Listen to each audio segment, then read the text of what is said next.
Yep. I'm ready. Oh yeah, deep in, deep out.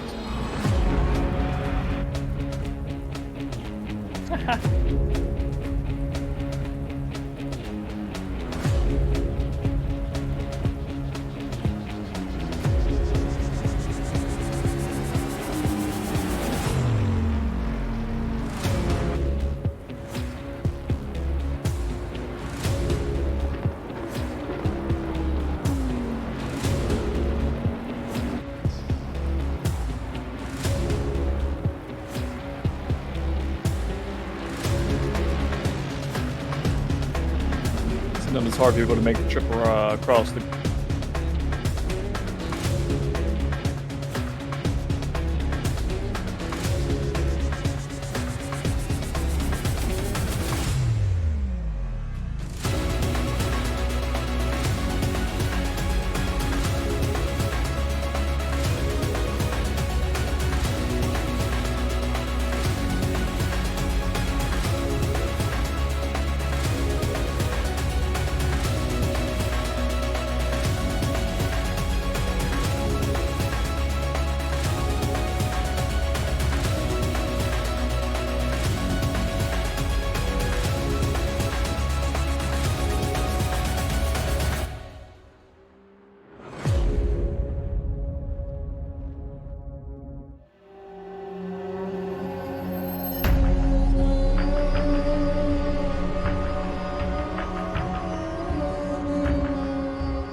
Welcome along. Fifth time lucky. Has Bill Gates stopped me from going again? No, he hasn't.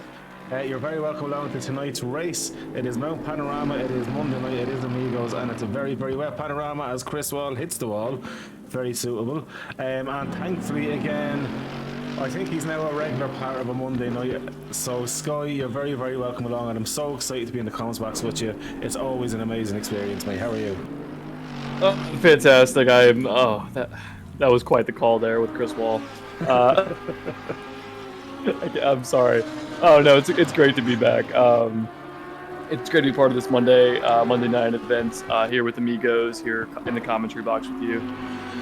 Yeah, it's always good fun, and do you know what? There's a little different spring in your step. It's like maybe you had a good night last night. If you want to put it in on that. I had a fantastic night last night. Yeah, so over at the ERA Sunday League, first race of the season.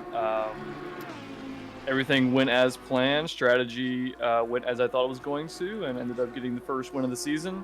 So yeah, I'm feeling good.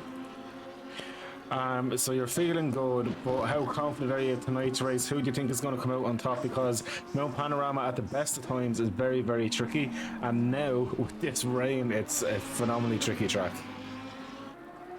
Oh man, so I mean I have three contenders here that I think could really put in for it. I'm actually not seeing one of them.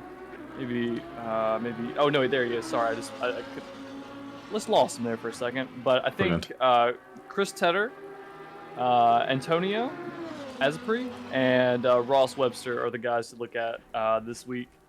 I know that Tony is really good in at Mount Panorama, although I've never seen him do it in the wet, so that'll be interesting. Yeah. Chris is fantastic in the rain. Both of those drivers happen to be driving the Honda, which is good in the rain, but you know it tends to be a little bit more oversteery, and that costs them on the mountain. Whereas Webster, you know, Aston's also good in the rain, but is far more stable over the mountain. So we'll see how that works out. And to be fair, you did forget about Liam Smith, of course. Liam is in there saying, and L. Smith. L. Smith, of course, is probably going to do the fastest lap on the out lap, never mind on the actual quali lap. I just want Liam to finish the race. Yeah. That's all I'm hoping for. I'm hoping that he has a safe drive over the mountain, no spins. Yeah, you got this, Liam. He definitely has this. We have absolute faith in Liam here. He just went, not finishing here, not a chance. Ah, you will. And we've Matthew. Up the TC. We've Matthew in the most boring car. I'm going to fall asleep looking at Matthew again. Now, did you know we have a new thing with Matthew here now? He loves a cream ring. Excuse me? He loves a cream ring. Is that a candy? It's a pastry with loads of like fresh whipped cream on it. Is there a technical name for this? Because, you know, I've worked in a bakery before. That's the name. Oh, excuse me. I'm sorry. Yeah, okay. I can't. Oh, okay. But there's an innuendo to it. That's what we were laughing about it earlier on. He putting a picture of cream rings into the NS, so they're not safe for work chat in here earlier on. But a little thing to point out, and Limitless said it so, Marcus, who is our commentator on our Split 3 on our Sunday night racing, he started with us there last night for season 5, doing a phenomenal job. So he's actually out on the track tonight as well, Sky, because this is his last night driving, because he's given his father-in-law, if I get it right, or his father, one or the other, his steering wheel, because his father's going to the Nuremberg ring in April, and he's going to be using the steering rig then basically to get kind of practice for the real thing. That's awesome. Well, then he can focus more on his commentary. That's fantastic for everybody. Yeah, it's absolutely brilliant. It's well, I'm looking forward to seeing what you can do as well, because obviously I'm in the comments box not because I am an amazing commentator. It might be just because I'm a little bit slower than others. But I'm interested to see what he can do on the track tonight, because especially with his last time, I could hear it in him. He's sad that it's going, but he's looking forward to the future in doing commentary as well. So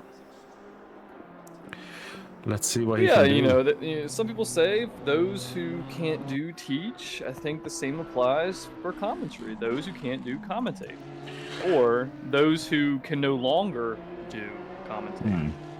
In the case of people like Martin Brundle. That's quite true.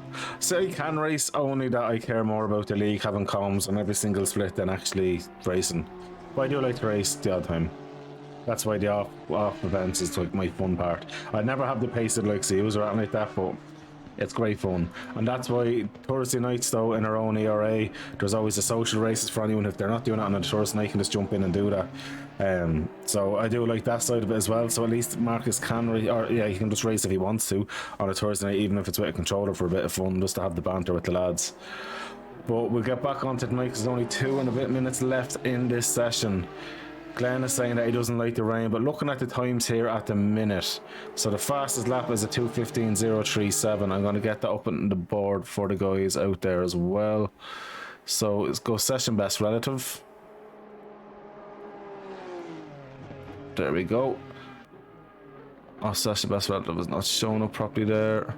So let's go personal best time to show everyone's times, and quality best, so see if anyone's actually up time or not. So Sky, this track here, it is notorious even in the drive for being amazingly tricky to drive. Like, it's scaled up probably 5 times in the wet. as a driver, when you're approaching a race like this, how would you approach this race, and what would your strategy be? Is it just to kind of survive the mountain and just do what you can do? That's absolutely what it is. It's all about survival here. I think in terms of lap time, there's a lot of lap time to be made in Sector 2, which is the majority of the mountain. But there are other places where you can get a good chunk of lap time, and remember that the majority of the overtaking opportunities or actually all of the overtaking opportunities are off of the mountain. So it's important to know, okay, what corners do I actually need to do well? So coming off the mountain, the sharp left-hander, Forest Elbow, that's a key one. Going down onto the Conrad Straight, into the hard braking zone, into Sector 3, and then coming out of Hell Corner, Turn 1, up towards the mountain. That's another key area to look out for overtakes. Once these guys get on the mountain, it's all about survival, keeping it out of the wall, even if that means going a little bit slower. You're not going to win the race by going, a half a tenth or a half a second faster if you end up in the wall. Yeah, I think that's probably the biggest thing here. It's sacrificing maybe a little bit of time, especially through the mountain sector, to survive. Right, and it depends on the weather we get to. If it starts off wet and then dries out a little bit, drivers, in order to get that pace going, they're gonna have to push it a little bit, but not too much. They got to stay within themselves and really feel how the track is developing in terms of the grip. Yeah, that's quite true as well. And like for the crossover for wet to dry here, like how do you know? Because yourself, in certain parts of the track, Chris or Matthew's kind of glitching a little bit there. How do you know when is the right time on this track? Because it's such a big track, and always I've noticed with this game as well, when the rain stops, certain parts of the track stay wetter for longer. Right, so it's all about building the speed, and this goes for any track and any sort of changeable conditions. It's about, okay, this is what it was at its worst. Okay, now it's a little bit better. Now I'm not carrying, I feel like I can carry a little bit more speed through here. So maybe next time you get off the brakes just a tiny bit sooner, or you carry just a little bit more speed. You get on the accelerator just a little bit sooner, a little bit harder. See what the car does. The kicker here is that experimentation along the mountain, the park section, and especially in the dangerous skyline section, could be your race being over. Okay. Just looking at Liam's livery here, I can't really see it. He's gone with a Castrol Recaro looking livery. Yeah, let's just have a look at it. So, yeah, so it's a dry quali. For how long?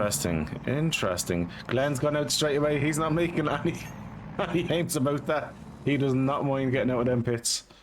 So, to be honest with you, knowing Chris, it'll probably be dry for maybe 3 minutes, and then it'll probably be a monsoon. Who knows? And we'll coming off of that practice session, the track is a little bit green. All the rubber that had been built up earlier in the practice has been washed away. So these guys are still going to have to be careful, because there's not really going to be that much grip on the track. It'll be a lot more than what they had at the end of practice, but you're dead right. Especially on the slick tires, they do need to bed it in a little bit. Maybe in the last 3 minutes we'll see the true kind of pace there. It might rubber up a little bit. It's not going to rubber up extremely massively in 15 minutes, but... Right, the time should go down as we go on through the session. So it's going to be about who can hit that lap towards, I would say, the last 3 minutes or so. So really that's your last lap. Whoever can really capitalize on this. This first lap or so is going to be sort of a sightseeing one. People need to find their braking points, get their vision in the right place, and just kind of see what the car is doing over these tricky sections. Absolutely, it's an exploratory lap just to kind of figure out where the grip is now, where the track is with grip, and where they are then, because obviously they're after going from a wet track where the braking points will be a little bit sooner. Now they're going to be able to brake that bit later again. They're going to have to figure that out. So you're dead right about getting dying and exploring it. It's going to be a completely different beast now, and because they're going to be on quali fuel, they're probably not doing any race simulations. it's going to be quite a tough one. Well, this is always interesting. It's, you know, they talk about great drivers who are able to be on the pace immediately, and this is the type of situation where those drivers really show up. Absolutely, and Glenn's being hounded here. Is that Asprey? No, it's not No, Asprey. I believe that's Webster, I believe, isn't it? Oh, Ross. Oh, yeah. I forgot Asprey's in the NSX here.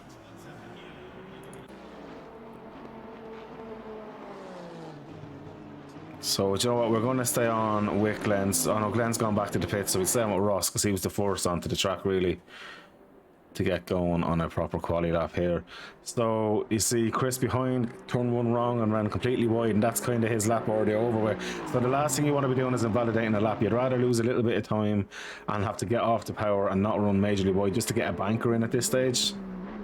Absolutely, yeah, you're totally right. And turn one is the last place you want to invalidate your lap, because now you have to go all the way around the circuit, survive the mountain, and then hopefully do another lap, and all that with the clock ticking. So the good news is for Chris Wall is that you know, now there's no pressure here. He can really just kind of like see what the car is doing, not worry about the lap, not have an eye on the delta. Oh, as Webster gets really close to the wall there. Yeah. That's a spot on this track where, you know, you can really gain a couple hundredths or a tenth just by being really brave and getting close to that wall. He's definitely been very brave on this lap here. He's attacking it. He's definitely given a full attack. He's been close to the wall a few times here now. Oh, and he's even running so lucky to it. I love this dude. Like, he's been such a great addition to this league since he's come back into it.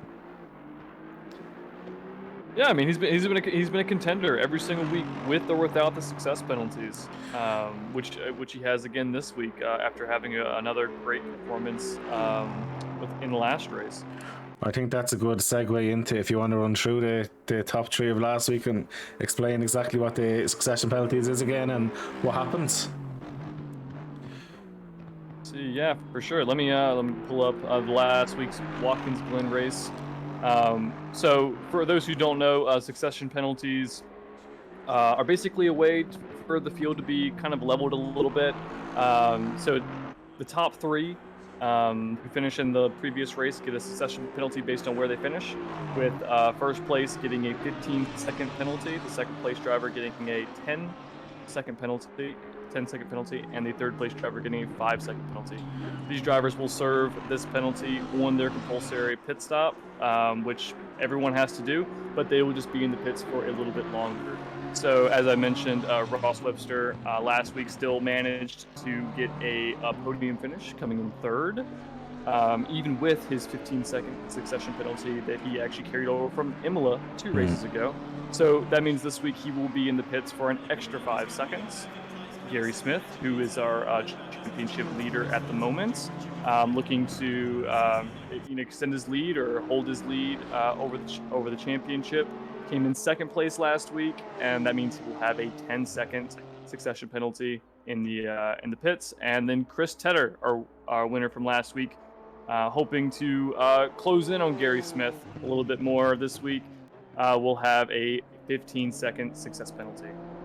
Absolutely, and to be fair about that little incident in Watkins Glen last week when he hit a back marker, Chris Tedder was in an absolute different league, wasn't he, last week, in fairness to him?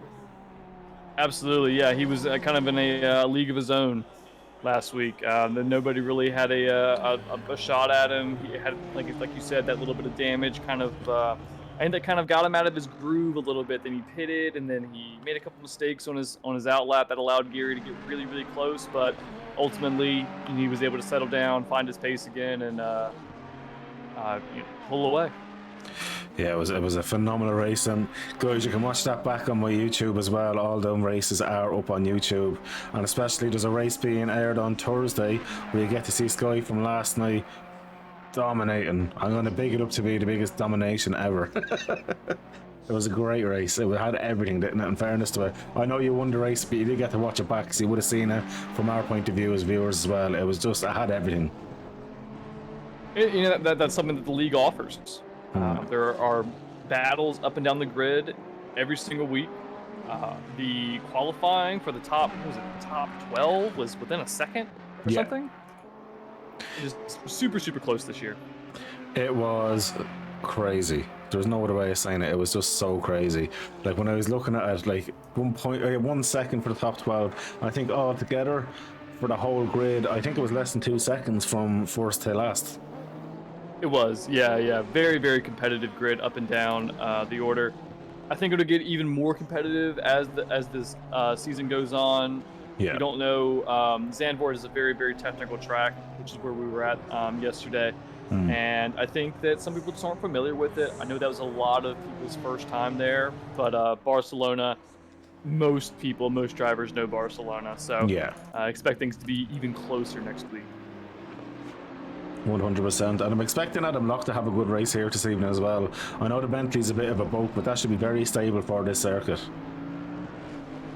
I think Adam is hoping that we don't see rain.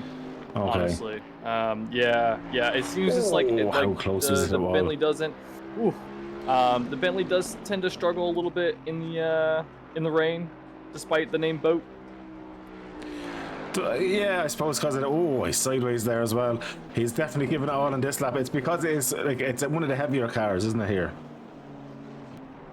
You know, I'm not 100% sure on the how the BOP is done here in terms of weight. I know that the Bentley is one of the heavier cars in the BOP, but I don't believe it's the absolute heaviest. I can actually go check on that though. Just don't say it's the Jag. I don't want to know if it is the Jag. Just lie to me.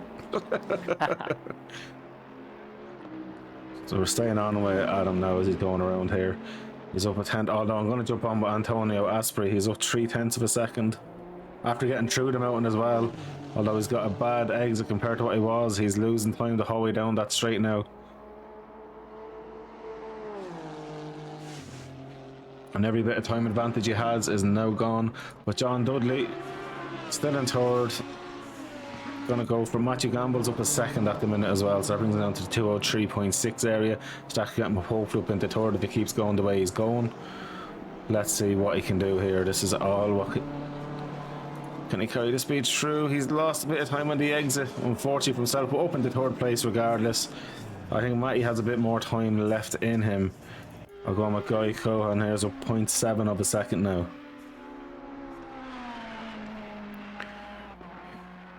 I'd say that Ferrari whoops would be very tough around here, being mid-engined as well.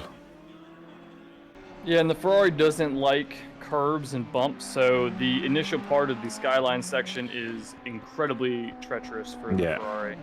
So I did go ahead and I went and looked at my sheet for the BOP in terms of weight, and the Bentley is actually one of the lighter cars. Oh, really? Lighter than the, of course, lighter than the BMW, but also lighter than the Audi or the Honda.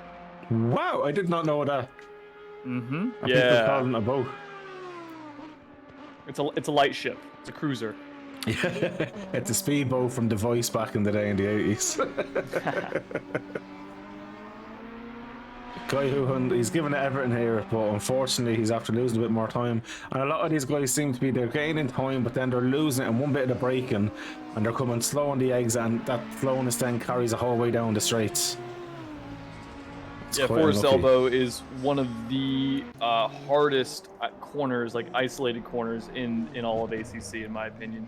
You go through all that, you go through the dangerous Skyline section, and then you have to go around this quick right-hander, immediately get the car settled and down into the braking zone, and trail the brakes all the way down deep into the corner, and then you have to know how early you can get on your throttle, or else you're going to end up on the wall on the exit.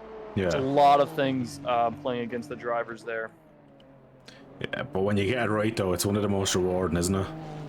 Oh yeah, because in the Delta, you just see it in your dash. It just goes green, or it just goes down. That's how you get the majority of your overtakes here. So it is a corner that will separate a lot of the drivers here. Oh, Antonio was so close to getting a 2:02 there, 0.032 off going into the 2:02s.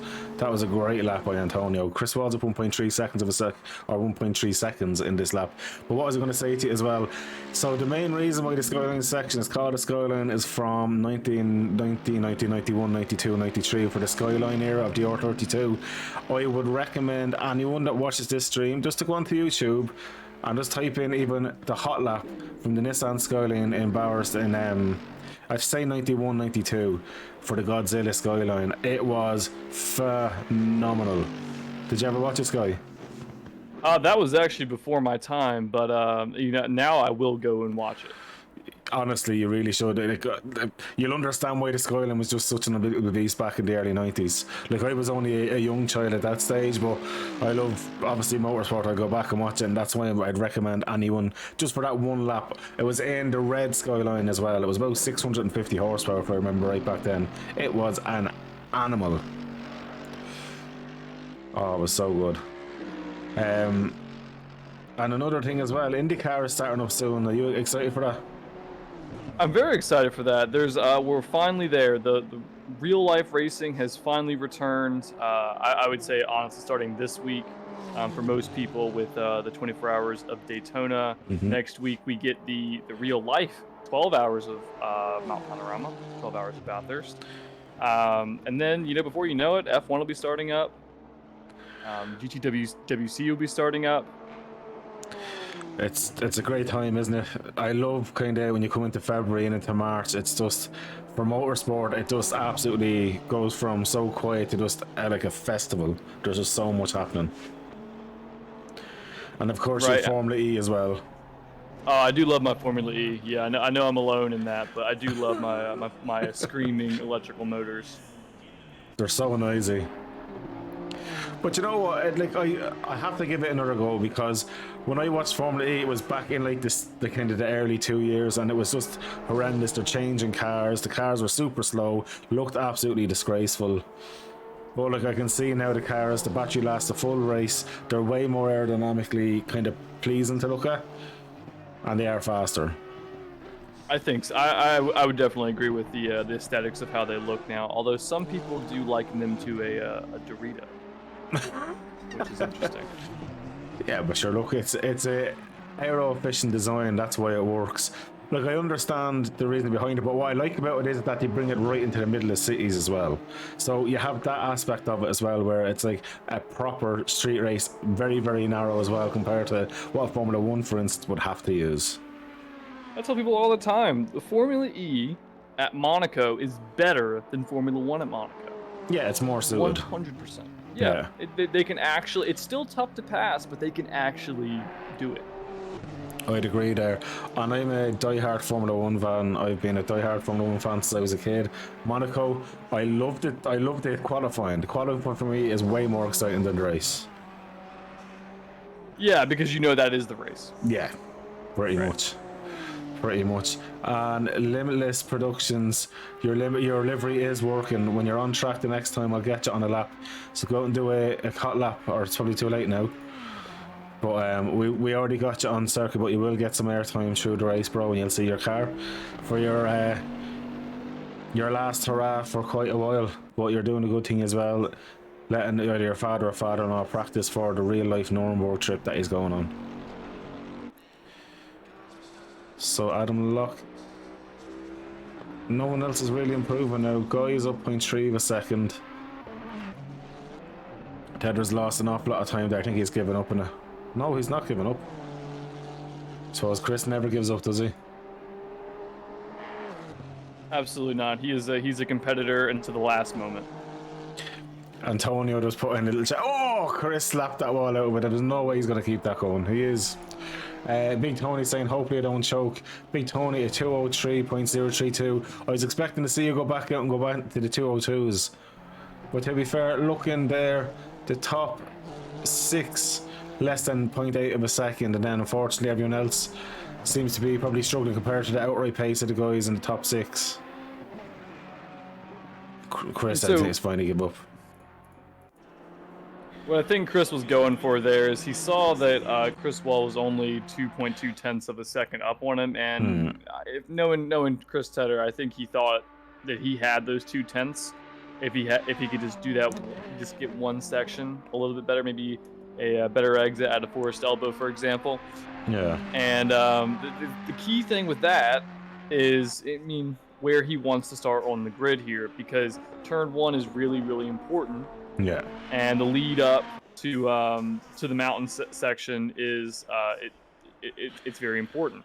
So the thing is that starting 4th, he will actually be on the outside, whereas I think he may have wanted to be where Chris Wallace sitting right there on the inside.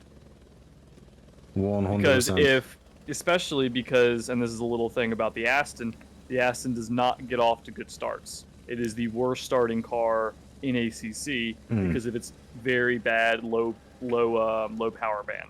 So these guys are going very fast, just so you know as well. I can see a lot of them already their engine started. The joys of Chris Tedder. That's why I'm glad now I'm doing all the intros at the start for this race, because anytime we try to do them here, the cars are moving by the time we're getting out of it and having to rush. So we'll just run through the order really fast. Let me just jump on something. This is going to have to be the fastest one I've ever done in my life. Bar chasing is going to go. So on pole you've Antonio Asprey. In second place Ross Webster. In third place you've got Chris Wall. In fourth place you've got Chris Tedder. Then you've Matthew Gamble in fifth. You've got John Dudley in sixth. Gary Smith is in seventh, and I like his updated livery as well. He's gone with the white Audi today, which is quite nice. Then in 8th place you've got Neil Massey. In 9th place is Adam Locke. In 10th place is Guy Conahan. I'm just going to call him Guy. Then we've got Darren Christie in 11th. That's one Audi that I do love the look of. It's just so nice. I just hate its traction control. Then we have Glenn Smith in 12th. Dogmeat in 13th. Alex Norton 14th. Liam the Hardman Smith in 15th. And then Marcus Las Hurrah Bergen. Yeah, Marcus, I got your name wrong. Limitless, I'm going to call you because that's your comms name. So we've got Limitless then holding out in 16th position. So, Sky, what's your top 3 predictions for the race? I think I'm going to stick to what to the 3 I picked earlier. I think that I think Tony's gonna win this one. I think Antonio Asprey is gonna win this one. I think he's so quick here at Mount Panorama, and he doesn't have a success penalty, unlike Chris Tedder, Ross Webster, and Gary Smith. Yeah. Look for maybe Chris Wall to have maybe a sneaky podium here. He looks like he's got some good pace. But if I had to guess, I would say Asprey in first, followed by Webster in second, and Chris Tedder in third. I'm going to go slightly different here. Okay. I think Asprey's going to win it. I'm going to give Chris Wall second, and I'm going to give Matty Gamble third. Okay. Because of the succession penalties, I think that's going to play a huge part here today.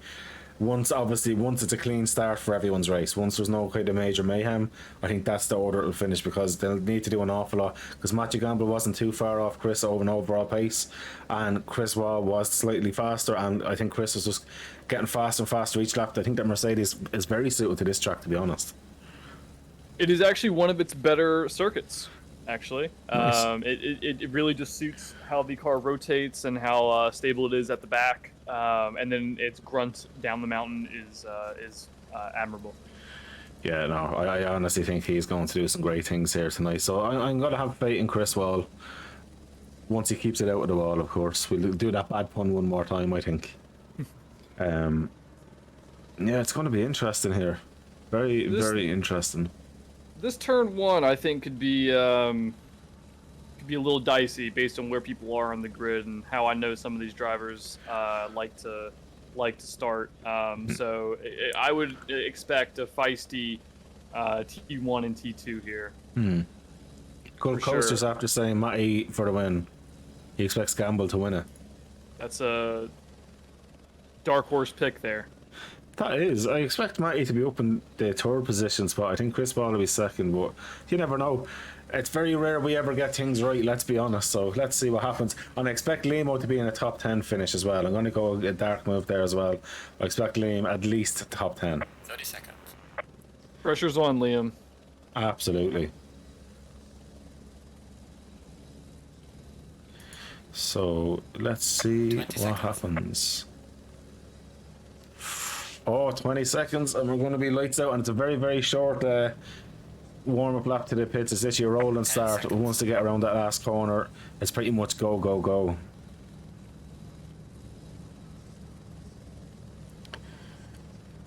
Alright, blood is pumping. And it looks like we at least do not have any rain in the forecast in the near future. So at least these drivers will certainly all be on slicks. This is going to be an interesting one now. So Chris Wall is not waiting at all. He's literally right beside as close as he can get without forcing too much of an error. You see these guys braking, Yeah. stopping and going. They're trying to get their tires warmed up at this green light. It's a little bit later than people expect. Chris is very close. And they're off. So that's been a lightning start there. Chris Wall's going to go down the inside. He knows there's not much to do. Tether though goes for a different line. Campbell, it looks like everyone has avoided each other here at the start, which is great to see. It's going to go the whole way back. Yeah, everyone's got through, but we'll go back on up to the front here now at the minute. John Dudley's got a run here on Matthew Gamble. He's on his inside. Absolutely, and that's, you want the inside line here, you can then run it a little bit wider as well. So Osprey's after getting through here. Gary Smith and Dudley are having a bit of a battle as well. And Dudley comes out ahead, but he still stays behind Matthew Gamble. Oh, Matthew Gamble's after getting a bit of a tap from behind. He's going a bit sideways.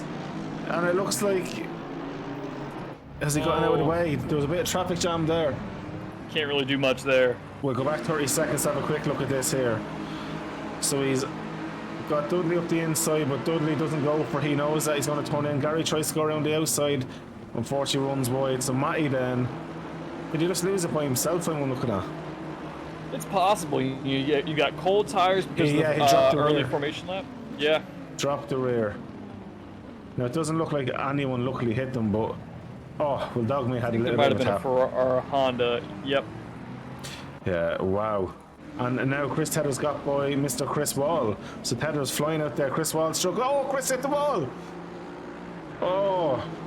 Sorry for probably shouting in your ear there. So Chris is now after hitting the wall. So Chris is dropping down big time. Gary Smith's now up in the 5th position. Adam Locke is literally all over the back of Massey here. I'm going to expect Adam. Oh, he's not going to try the inside here. This is a corner. I fear two cars going side by side, coming around this fast right kink. I've seen so many incidents here, but no, Locke's held onto it. And he's braking later. Massey's not giving up though. Great racing from both of them there.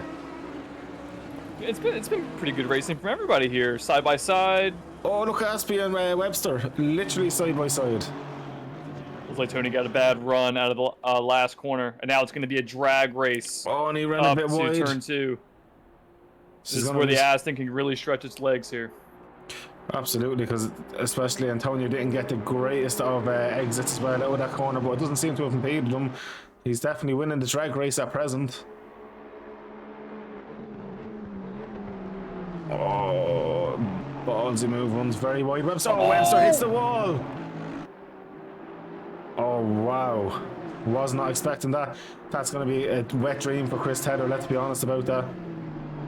That's huge damage on the front of his car, in fairness to him, for such a shouldn't have been such a hard impact, but unfortunately there with the speed he was taking and the velocity that he hit that wall. So Tedder, Dudley and Gary Smith all within about a second and a half of each other as well. I think Gary can play the waiting game because he's very aware that Chris has that 15-second session penalty. Really now it's all about getting yourself, you don't want to be super close to someone during the mountain section just in case they lose it. It's about finding your rhythm here, finding your braking points as the track continues to rubber up, and making sure you're in a position to strike coming off the mountain, coming through Forest Elbow. Absolutely. I had to look on in the pits really quick there as well. Chris Wall and Alpha Dogme's car looked like they were absolutely in the wars, heavily damaged. They could be in there for about 200 seconds or so before they go back out. So I'm on with Marcus here, which is his kind of last kind of esports race for quite a time. I think he's just driving nice and steady. He said it's not his track, he's out for fun tonight. And you know what, he's kept it clean. At least he's gained 2 positions off that start as well, which is very well done for him. Matty Campbell, unfortunately, down quite a bit, but at least for Matthew, he didn't gain any damage there. He didn't really take any damage. So for him there, even though, yeah, he lost so many positions, at least he has that in his head that he doesn't have to kind of fix the car for any damage. That car should be running on good pace straight away. I think all drivers who have driven here at Mount Panorama know that, as the race goes on, you're going to be driving with some amount of damage. And the Yeah. key is to know what the car is doing when you do get that damage and learning to drive around it. 100% there. And even looking there at Gary with Dudley, this is looking like the battle of the V10s coming up now. Oh, and Dudley runs wide, and Gary's through. But Dudley had done the main thing. He didn't take any damage collecting the wall. He just he let the car slow down. He gave up the position, and with that, he's not going to have a massive amount of damage there. So I think that was a very, very clever bit of tactics there. And now Gary Smith really is sitting pretty. He actually had the fastest lap, last lap. And now being behind Tedder, he knows he'll have a 5-second advantage with the success penalties. Yeah, this is looking very, very sweet for him, and that's what he needs for this championship. I'm sure he wants to try and get this sealed up as soon as he can now, and then he can just focus on having fun, because at the end of the day, it's business for now. And he even said in one or two of the races, even last week, he wasn't going to overfight. He didn't have the pace of Tedder. He just wanted to finish it, bring it home, and get those points.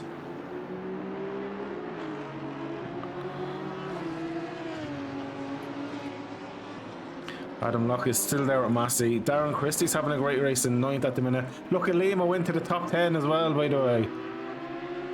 We'll just hope he can keep it there. Oh, do you know what? His livery's really nice. He's the Audi logo on the side of it. So he must have done this one especially for tonight. Oh, I like his new livery. I really do like his new livery. It's very, very tidy. Maybe the BWT was causing some bad luck. Oh, I think so. I don't think pink was his colour. And he's going for the move on Christie. Oh, optimistic. He keeps it straight. And he get back going and he build up to go again. Unfortunately, the braking, as you were stating, for that corner with the trail braking, I think he just had too much overspeed going in, unfortunately, there. But we're going to look at Gary Smith's all over the back of Chris Tedder now as well. Gary's actually genuinely, race pace wise, seems to be on it. You have to wonder if he knows, like, maybe my pace in the rain isn't as good as Chris, so he wants to get by him now, so that if the rain does come again, he'll be able to defend instead of having to attack and lose time. Possibly true as well. So Tim's just asking, Chris, what happened? Unfortunately, coming out of the Skyline section, he just clipped the wall and severely heavy damage on the front of that Mercedes, but he is back out and he is going again. He was in the pits for 64.2 seconds, Alpha Dogme 81.1 seconds, and Chris after having another incident. Okay, we'll actually just go back. No. We'll go back 30 seconds, I think, to try and watch that. That was a huge incident. I'll wait for it to go back to let me go back 30 seconds. That was a massive incident. So where's Chris Wall? There we go. Why isn't it letting me? It won't let me jump onto Chris, because I've only done the replay directly on him. Oh, Either way, Chris. Incidents in the Skyline section are never good. It's never just a little bit of damage. When you make a mistake there and the rear gets out from under you, you're done. That was a severely heavy incident. That was a very, very heavy impact there.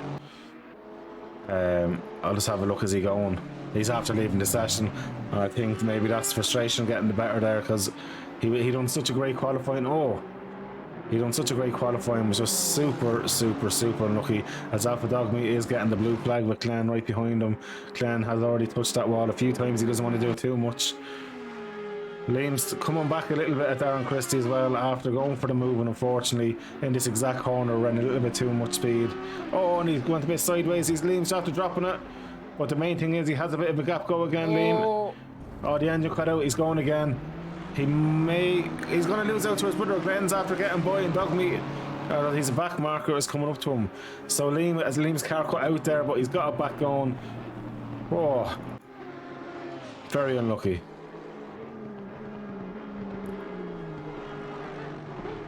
That corner at the end of the Conrad Straight is so hard, because you're going over a crest at the same time as you're decelerating. You're coming off the brakes, so you're going from this compression where the front of the car has a lot of grip, but as soon as you come up over the crest, the rear end, if you're still on the brakes, it doesn't have that weight. So you gotta get back on the throttle a little bit to balance the car out.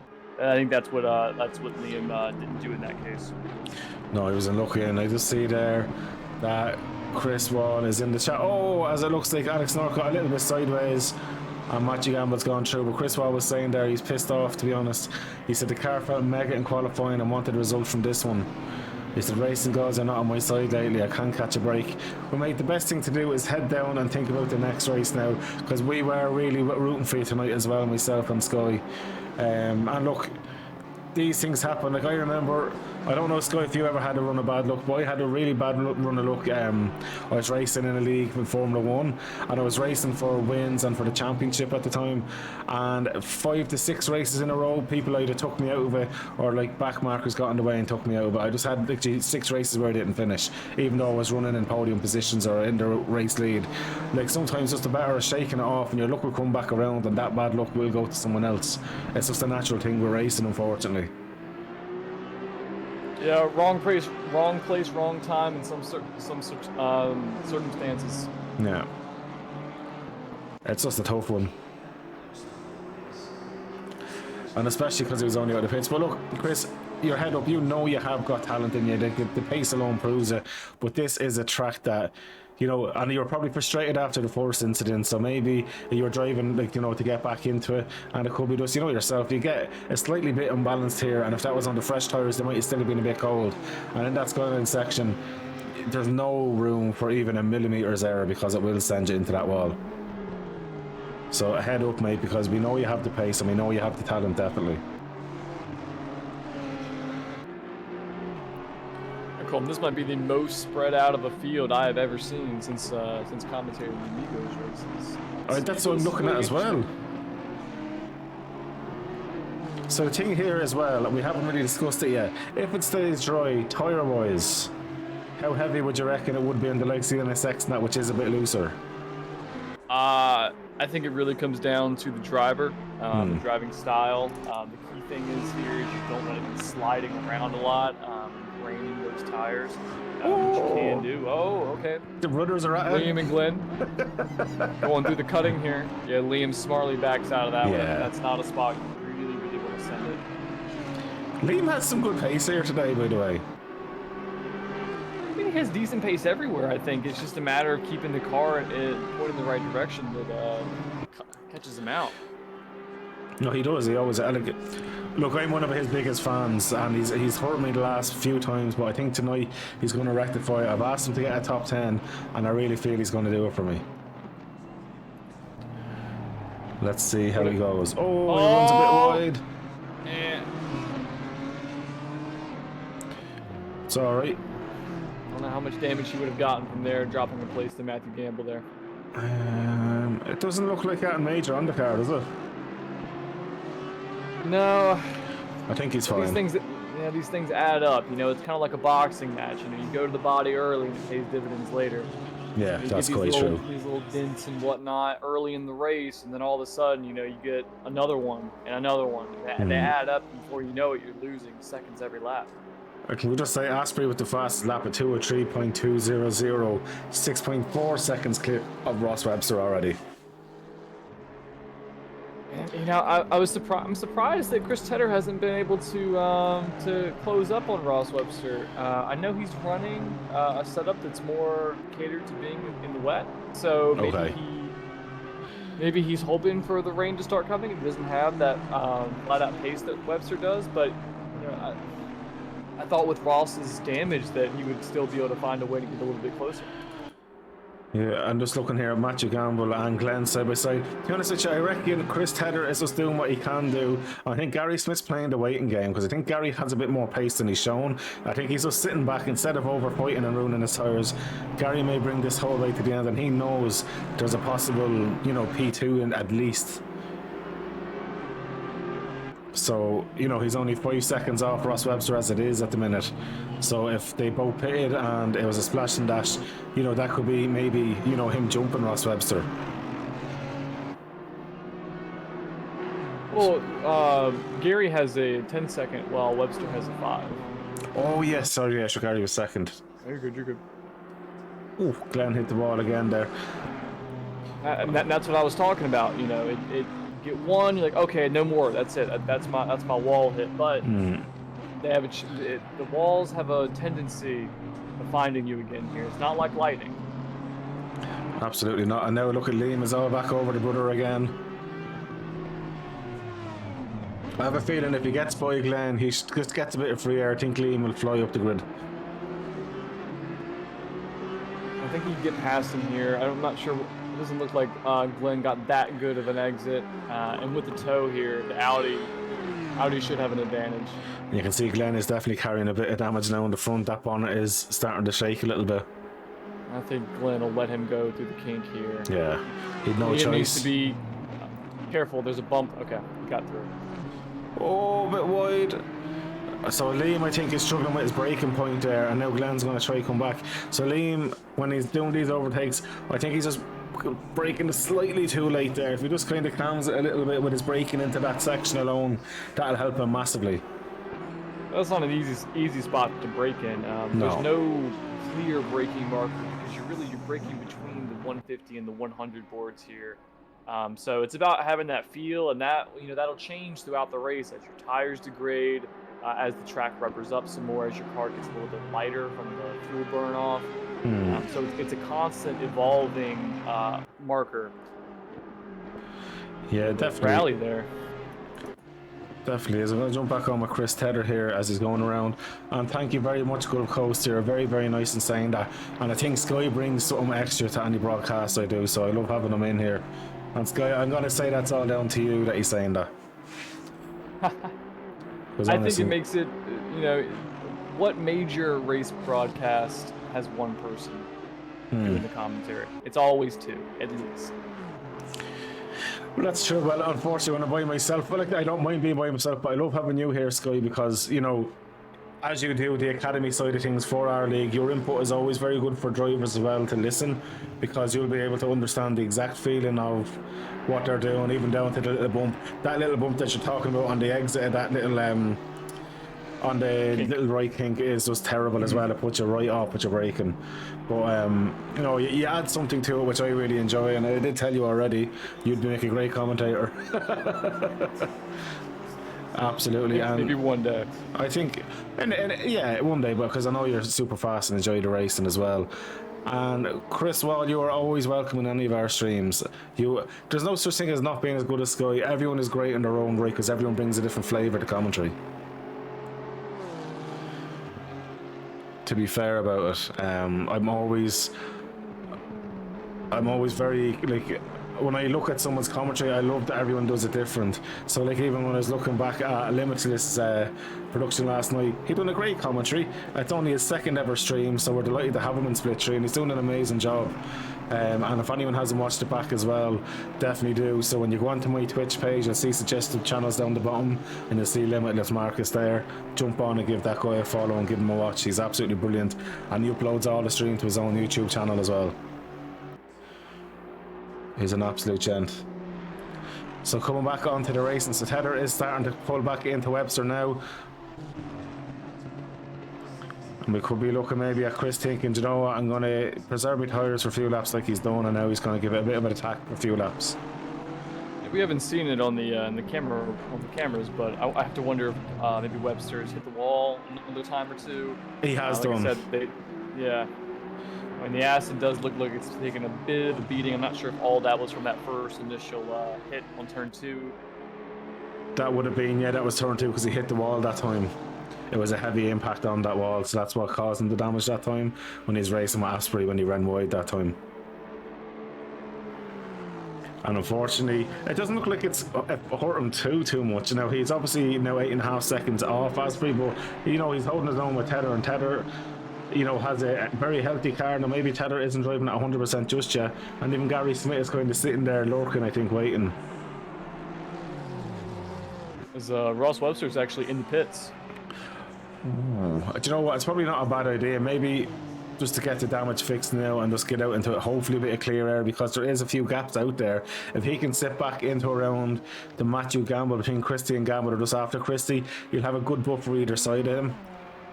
So that could work out well for him. He's not going to be held up too much.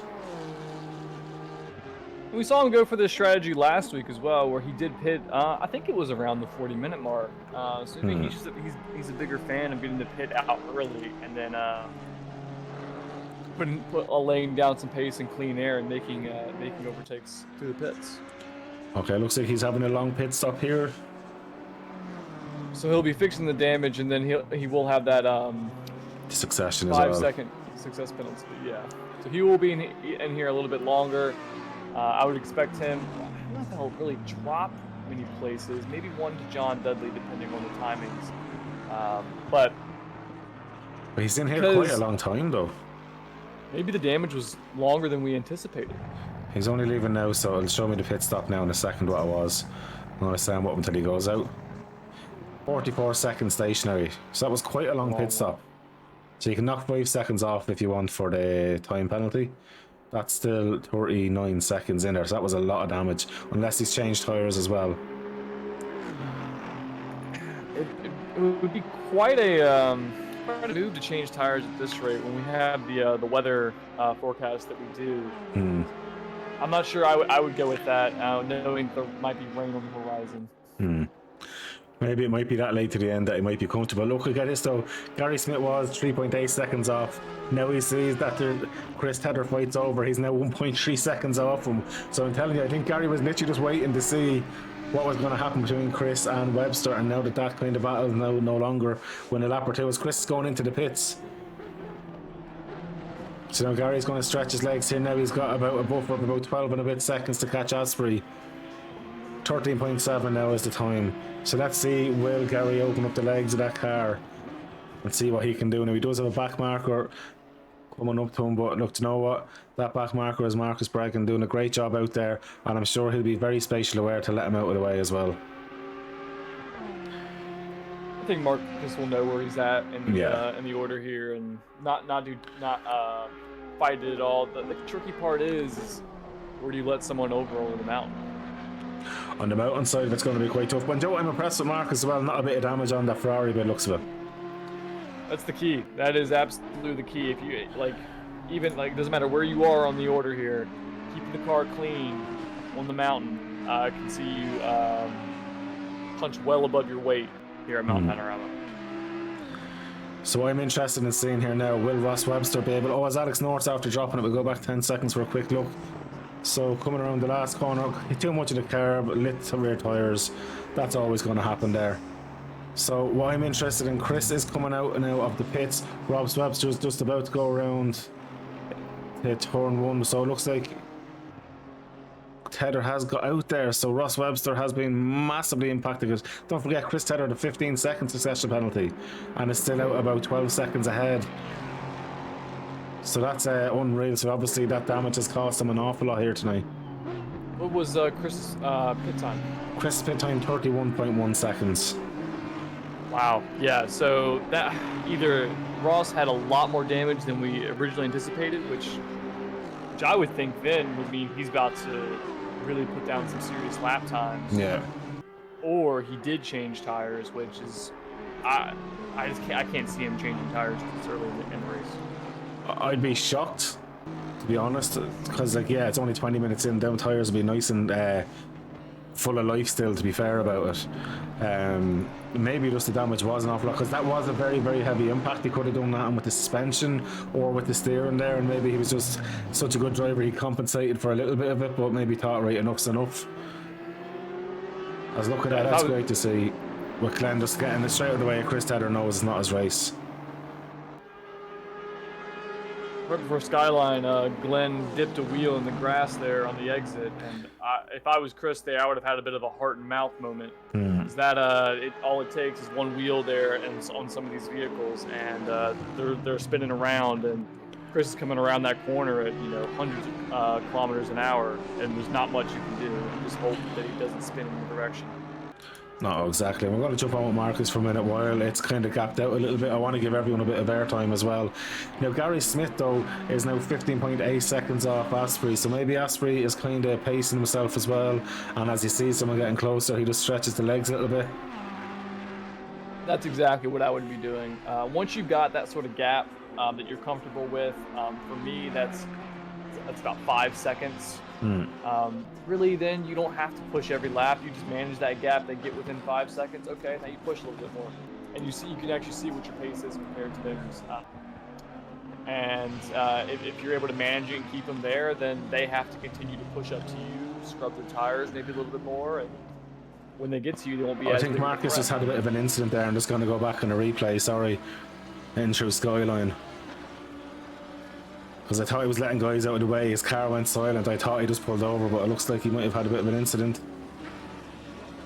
It's gonna happen. It's gonna be at the very beginning, I believe.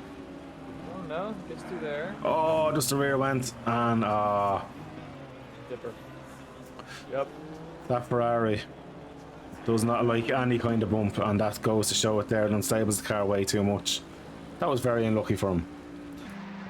Because he was actually doing good. I don't think that would have been too much. The damage there, it looked like a pretty soft impact, so hopefully he's not impacted too much. He can't always come into the pits now and get that repaired if he needs. Very true. As Chris Tedder now going against Mr. Liam Smith. Liam has given the indicator he's going to let Chris through. Look at that. He's let off there as well. And I have to say, I love that. Liam knows it's not his race, and he actually let off the throttle to make sure Chris gets by. Hazards on from Chris. Phenomenal stuff from both of them. Yeah, there's no real reason for Liam to race Chris here, especially going through that kink. So many bad things can happen there. 100%. And if I was Liam now, I'd be looking at Chris's line and his brakes as he's giving him the old Chris Tedder flash. I think if Liam can try and stick with Tedder for as long as he can and learn the line a bit more from him as well, it might help him then later on in the race, as he's flashing the life out of Tedder. Fair play. As Darren Christie is into the pits, we also have Glenn in the pits and Marcus Brennan. Oh, Liam drops it into the wall. I think Liam needs to stop flashing. Yeah, I think he was having too much fun there. Oh my, Liam. And you know what? I love Liam for that, because he'd do it for the laugh anyway, but not the crashing part, but flashing the lights a lot, just for a laugh. But unfortunately, I think he got too sidetracked. Hopefully there wasn't too much damage there with that. Normally you flash the driver in front of you to distract you, but you don't flash to distract yourself. It's so true. That's a first for me. And Chris Wally hasn't even got his boobs out yet. That's actually true. That's actually so true. Do you know what we're on about with this? Not at all. Right, so let me explain. So when Liam was jumping in doing a bit of comments with me and Amigos last season, so me and Liam had this kind of a little joke at one stage. And so basically what it was where am I now? Sorry, just looking at something there. Yeah, so basically what it was Chris Wall would literally crash out of a race, and he'd stand at a corner and flash his boobs down to anyone who was on the track, and used to cause people to crash and all. It was an inside joke with myself and Liam. It was great fun. Well, he would just keep the car there and just flash people. Yeah. No. He's on the side. No, it was a weird inside joke that we had. Oh, okay. I see. Okay. It was amazing. It was absolutely amazing. But I'm glad that he has the sense of humour and he's able to go on about it now as well, because after that race as well, it's quite a tough one. I did say he makes a habit of crashing. Last season he won 1 or 2 races that were bad, but you know, you have to make a laugh out of and look at the brighter side of things as well. At the end of the day, it's all about having fun. Absolutely. As Ross Webster now is, well, Liam's jumping into the pit, so Ross Webster now is going to get a free move into P9, which is probably what he wants there, because he's only a second off Liam as well, and the last thing he wants to be doing is fighting with someone now. I think Liam would have let him by as he did Chris, but going into the Skyline section of things as well, I don't think it's something he would have liked to take that chance with. Oh yeah, never. I've seen very, very few passes through that section. It's always like you just want to hold your breath when you see something like that. Yeah, absolutely. So Liam is now down in 11th. Now, if he's fixing that damage as well, it's going to be interesting to see what his pit time's going to be. He's tapped the wall a couple times, so I think that last one was the biggest yet. Yeah, I could imagine him an extra maybe 20 seconds. Good coaster. I really want to race in Amigos now. All you need to do is join with Amigos. It's very, very simple. Press that join button and get yourself involved. I'm looking at things. I'm sure. Oh, as Webster hits the wall again. Oh, not too bad that time though. It's a glancing blow. But one too many of them will cause massive issues. Right. Looking at things, I'm not sure if we're gonna get any rain actually. The wind is pretty dead. Nothing on the radar. It looks We're quite halfway through this safe. race. I'm probably speaking too early here because, as we saw at Imola, the skies could open up at any moment here, and all of a sudden our drivers are skating around. That's quite true, but honestly, like, it's cloudy, but it doesn't really look like it's hinting at rain though. No, not anytime soon, I don't think. I'd be surprised if we got it at all, being honest, as Darren now is right behind Liam, the fight of the Audis, and then it looks like we have the NSX of... Was that Antonio Asprey? It is the race leader. Will the guys get out of the way quite quick for him? At the minute, I think they're focused on the race ahead. Yeah, that's the thing, is they have their own race right here, and they are entitled to have that race. That's not what Tony wants to see, but that's just part of the game. Well, that's it. For anyone who doesn't know the rules of GT racing, it's not like Formula 1. When you get a blue flag in Formula 1, you have 3 corners to move out of the way. While in GT racing, it's just to let you know the race leader's there, but you don't really have to get out of the way. But luckily here, everyone has great road manners. Now, if I was Liam, I'd be doing it on this part of the straight instead of the long straight, so he's not impeding himself too much. Because if he lets him go on the main straight and lets off, you know yourself what's going to happen. Right, and at least if you let him through here on the inside, he can maybe get a little bit of Tony's toe. Yeah. But he hasn't. No. Maybe he's thinking that Tony will... Okay, he's getting over here. Interesting. Of course, did you think anyone can touch Tony today? No, honestly, I don't even think the baby Jesus himself could touch Tony today. He's going that fast. No, I think the only thing Tony needs to worry about are, getting through traffic like that and keeping it out of the wall. So Tony's after getting by, in fairness to him. And in fairness as well, Dogmeat doing a very nice job of just staying out of the way of everyone there. So Dogmeat was very, very kind.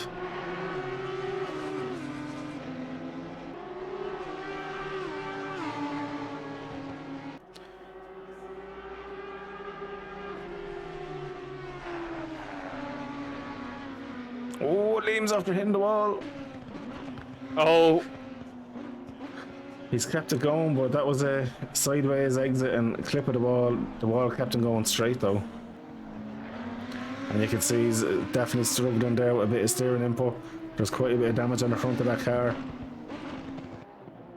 Yeah, and that's an area there where if you do go off and your car goes, it's never going to be just a light bit of damage. It's always going to be a good hit. Yeah, and Darren Christie is playing the tether game, flashing the lights, weaving along. Liam's sitting in the middle. Liam's right though, plant it in one spot. Christie's going to dedicate himself. He was going to go for down the inside. That bump though is so dodgy. I've seen people losing it on that bump. Especially some of the mid-engine cars, the way that they take that initial hit, that initial compression, and then come off of it it can be very dangerous. Absolutely. And thanks very much, Chris Wall, for subbing there as well. You're an absolute gentleman. Using your prime, so fair play. It looks like Dogme may have had some issues. Yeah. He's in the pits again. I think he's struggling with maybe the inside, so Darren Christie there is gone by Liam, gives the hazards, and can finally move on as well. I think Liam should try and go all the way to the end. John Dudley, oh, he's had a big crash. Let's go back 30 seconds to see what happened here. Oh. So he's coming around nicely. Gets on the brakes beautifully. So far, typical John Dudley driving, nice and smooth. Clipping the apexes. Lost in the last corner. I'd say it's the curb of death that's got them. Yep. Sent him straight into a wall. That was a one-way ticket to destination, fucked as Aussie man would say. Oh, that was a heavy hit there. Now he's to go to full lap as well because that was just on the exit. Right. Ah. That is tough going. So, Good news for John is he hasn't done his pit yet, so he'll be able to serve his compulsory pit and continue with his race. True. I tell you one thing, Adam Luck is looking quite handy at the minute. Gary Smith though is definitely looking tastiest for second place at present, depending on how much time. Yeah, to be honest with you, I think Gary Smith is on for net P2 and Tedder net P3. So very interesting one. None of us picked Gary, did we, when we were predicting? I think I picked Gary for third. Picked Tony, Ross, Gary, or did I pick Tedder? I think it was you picked. Oh yeah, I didn't pick Gary. I thought that we might get some rain. So did I, because in fairness, I don't know why he still drives the Audi, but he's so good in the Audi. That traction control in that car is absolutely horrendous. I don't know how he does it. Oh, Limitless Productions has retired his car. I think I think him and Alpha Dog may have been involved in the same incident. Both their names would flash at the same time. Yeah. Oh, as Tedder nearly loses behind Alpha Dogmeek, having to get hard on the brakes. Well, Marcus, it was very unlucky then that you've retired. Maybe go out for the last lap and do a last lap hurrah.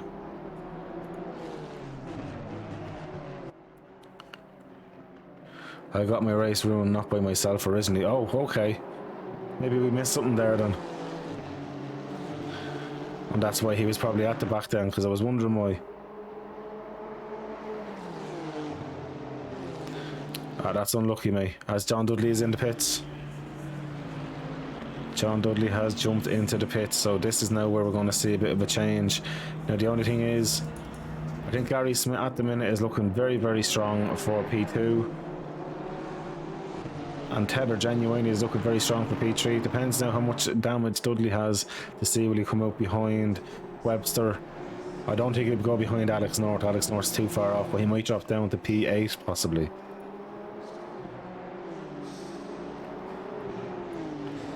Oh, I didn't see any of that Limitless. Yeah, it definitely show us the clip of that afterwards. It'd be interesting to see what happens, you would. Or I can just save the race replay and watch.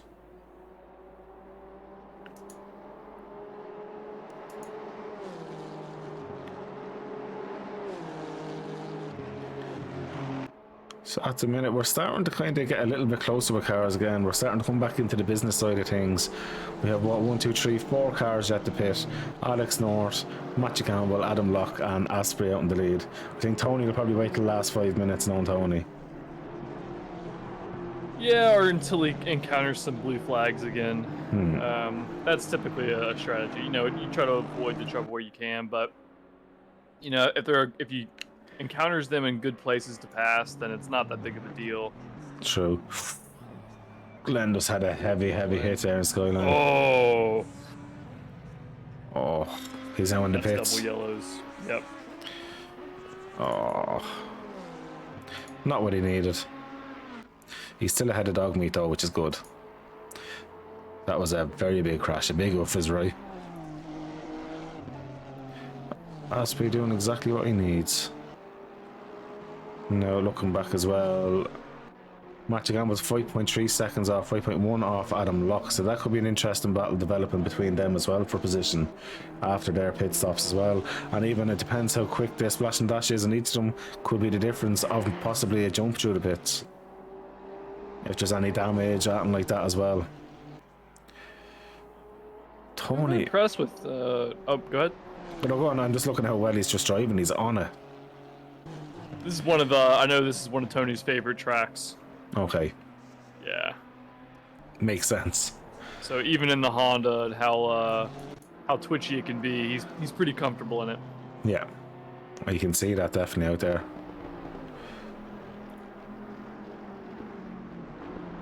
Yeah, Blake. Tony actually mentioned it yesterday that ever since he got his new wheelbase and whatnot, that he's actually had an easier time with the Honda. And I think that's a lot because there's this point when you're driving in the Honda where it gets a little light in the wheel and you're kind of in this weird limbo between you're about to hit the wall or spin out and you're just going really fast. And that's where you want it to be. And having that extra detail in your wheel really allows you to feel out that area. Whereas before he was on a Logitech wheel and couldn't Oh, it's a tell until it massive was too jump late. up. Yeah. Yeah. Logitech are definitely great for getting people into it, but if you want to have the extra feel and extra genuine kind of car control, DD is the way to go, really. Absolutely. And Good Coach are saying the Sim Magic Air has really Tony flying out there, so he's actually put it down to exactly what you said as well. Yep. I'm really impressed with Matt Gamble here.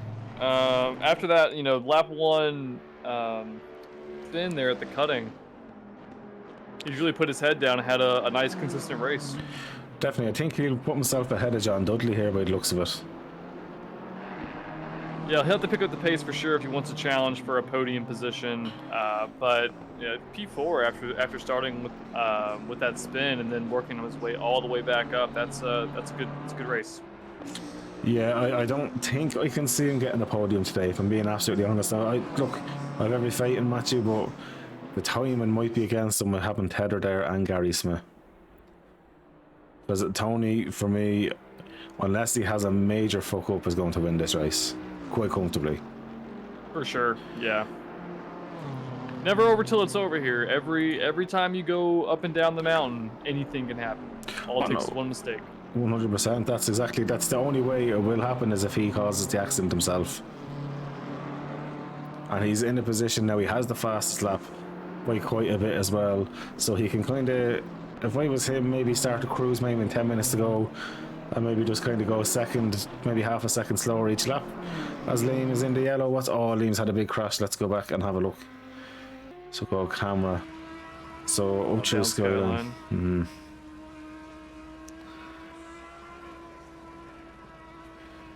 They clipped the curb on the outside now.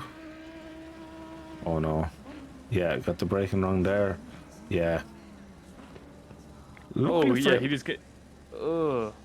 It wasn't a major massive impact, but obviously it's gonna cost him a little bit, but it's getting the car turned around there as the pain, because steering lock isn't great on those cars, but fair play. Unfortunately not ideal for him, but it wasn't the worst incident he could have had. I'd be really worried with his rear downforce now.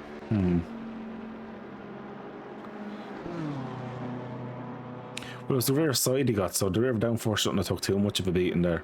He did back into the wall there at the end, but it just depends on how unfortunately the hitbox in this game can translate where that damage goes. Well, he's gone to the pits now either way. So Matthew Gamble still not gone into the pits. It's only Gamble, Locke and Asprey are yet to pit.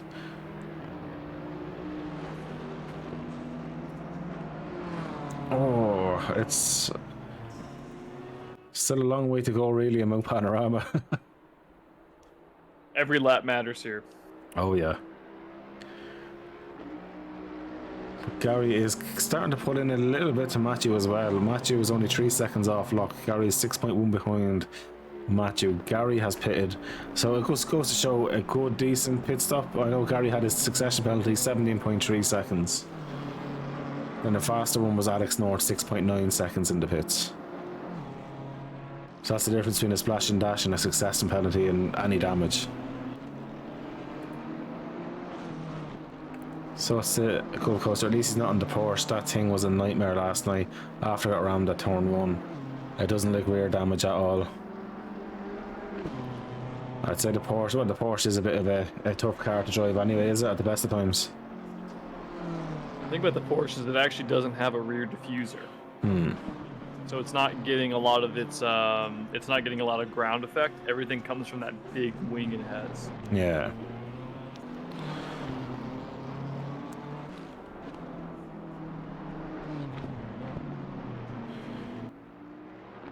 Mark is saying that he felt he was really rusty and probably would have retired anyway, but he just said that's a shame that it happened with the people rejoining the track, so someone must have rejoined and maybe caused an incident for him possibly.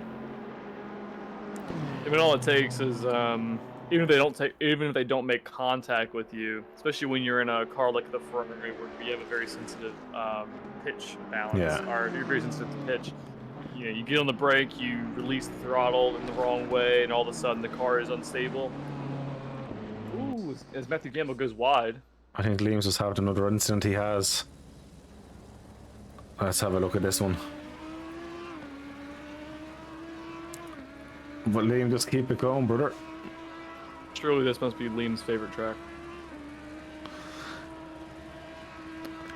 Oh, Willie's going grand. Got a little bit, yeah, he got a little bit sideways and then clipped the curb. Luckily, it was just him doing about 416 or 360s, and he's turned the right way, restarts the car, and gets going again. Yeah, once you get unstable on a curb, and especially through such a high-speed corner as well, it's one of those things you're not going to be able to control that car. So luckily, he hit the curb on the far side to put him into the 360, because that could have been a one-way ticket to a wall again there. So I'm sure he's quite happy with that. Like, That's my thought on that incident is that either he just flat out turned in too early, or after all these incidents he's had, he's not pushing, and he's actually driving so low below the limit that he went too slow, and that caused him to turn in too early. Got back on the power, on the curve, and then that's what sent him around. I'd agree with your first bit, because it looked like he put too much lock in and had to adjust the mid-corner, which unbalanced him. Then he put the lock back in, and that's what sent him into the spin then. Because you see, he kind of got squirrely, and he took the lock out and then put the lock back in while he was still a bit squirrely, and then it sent him sideways onto the car, which then obviously spent him round and round. So I think he anticipated the corner was a little bit closer to him than what it was. Well, he's going well again, and not a bother to him. Neil Massey's had a tiny bit of an off there. We'll go back 10 seconds. It's like he just missed the braking point. Of course, the camera misses it. Yeah, he just missed the braking point. Oh, it's so bouncy when you go off the line there. It really, really is. Yeah, it's not an easy escape road to take. It's not one that looks like you want to be taking. You damage your suspension there with that, no bother. That was some bouncing. It was actually looking like hydraulics in the car. But luckily enough, he's so far clear of Dudley, it's not a massive issue for him. And Liam again is after having another bit of an incident. Same area sideways. Oh, that was a heavy impact. He's kept it going though. Oh my goodness. At this can't stage, catch a break. No, not on this track, but at this stage he should probably just keep driving to the end now. Really got 13 minutes left. Yeah. He might as well finish this one out. Bring it into the pits, get the damage fixed, go back out there. If anything, you get some more practice. And just so you're aware as well, Gary Smith's down to about 3.6, 3.8 seconds now off Matthew Campbell. He's pulled in about 3 seconds in as many laps now at this stage. With Gamble still having to come in and serve his pit, our top three still need to still come in and serve their pits. That is correct. I have to say, Gary's driving phenomenally out there as well for a circuit which neither of us give him the kudos of being in the quali for. But then again, you know, we didn't anticipate what happened with Chris Wall as well with the pace difference. So I'm sure Gary is so happy here. He's just seeing that championship coming closer and closer to him. Asprey's after dropping it. I'm doing a replay here. So Tony finally put a chink in his armour driving too fast. Let's see. I don't think he got any damage from what it looked like. Let's see now. Just went a little wide and it's coming down to turn 1 on the brakes nicely. Yeah, it runs too wide. It sends him flying, but luckily enough, no damage there. Oh, a tiny little tip off the wall, but not enough to write home about. It might be a minor damage to that diffuser. But he's still a long, long way. As Matthew Gamble's in the pits, by the way. Matthew Gamble is now in, which means Gary should be jumping up into second spot on his second now. there he goes. Yep. So, Lock now is 59-ish seconds. The Delta's going that fast. He's quite a bit of time off at the minute. So I'll put the race gap up there, and then I'm just going to go personal lap time for the guys as well. So they'll see the true gaps there. It's 48 seconds from Adam Locke to Asprey. Like a third of a lap there. That's Almost crazy. half a lap. And it doesn't look like any of them two have damage, so for them it should be quite simple. I'm sure Adam Locke, if he goes in, he lose about 29 to 36 seconds, 29 seconds, would you say? Yeah, that's about right. Yeah. Yeah. It's pretty short pit entry here. It just depends on well, the pit lane isn't very long. It's just the pit entry that can be tricky. The race leader's now in, as we're saying it. So he's waited till 10 minutes to go. I'm sure Adam Locke will be in the next lap or so. He won't be leaving it too late just in case.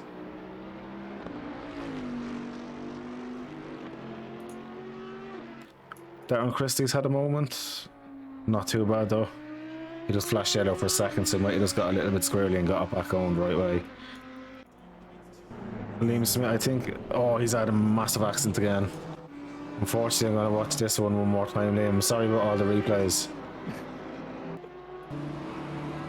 It's the same area. Yeah.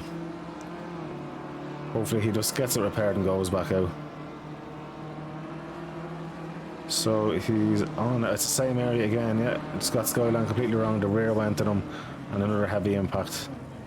On Matthew Gamble, oh, Matthew done well not to hit him. Well, that was great driving from Matthew there. Tony is out of the pits, and he's still 16 seconds ahead of Adam Locke. Yeah, absolutely. Liam's after putting in there, game over, lost my bottle around that corner. Head's gone. If I was you, Liam, I'll just repair the car, go for the last few minutes and get the points and finish in.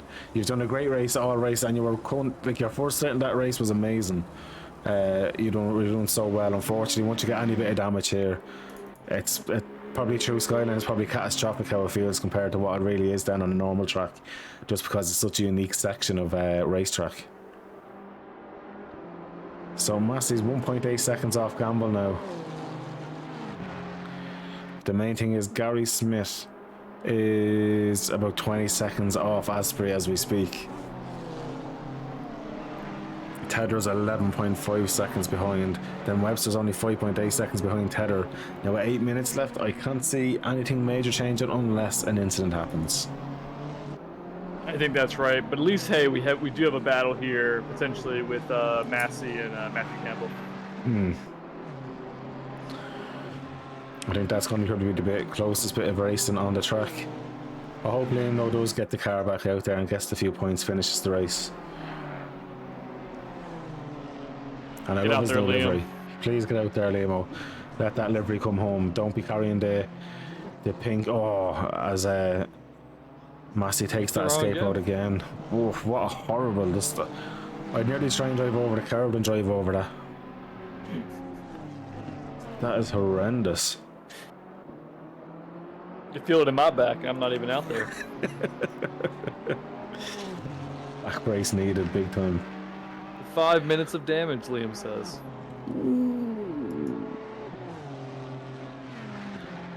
You still have time to fix it and go back out and do the last lap.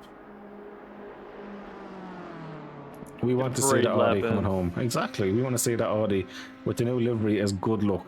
Bring it home. If you cross that line, that'll give you good luck. So the question comes now. We've just under 7 minutes left. Who is your driver of the day? Have you thought about that yet? I mean, it's got to be Tony. I mean, like, the dude has led lights to flag. There's been nobody even within earshot of him. This has been as I would say this has been more dominant than Chris Tedder last week. You know, nobody's even gotten close. I'd 100% agree. Well, I want to give the honourable mention to Gary Smith, though, in fairness to him. He's done a flawless race as well to get up in the second spot.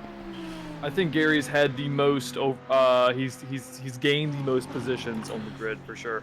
Yeah, well, he's done the same thing. He's kept it tidy, kept it clean, and even with the succession penalty, he'd only be 10 seconds off Asprey. if even. So, you know, I think Gary deserves a lot more credit there, but Tony all day long does get the actual drive of the day, but Gary is a very close second. Like, to be honest with you, there's not much in it, and because Gary had to make positions up as well, Tony was at the start at the front.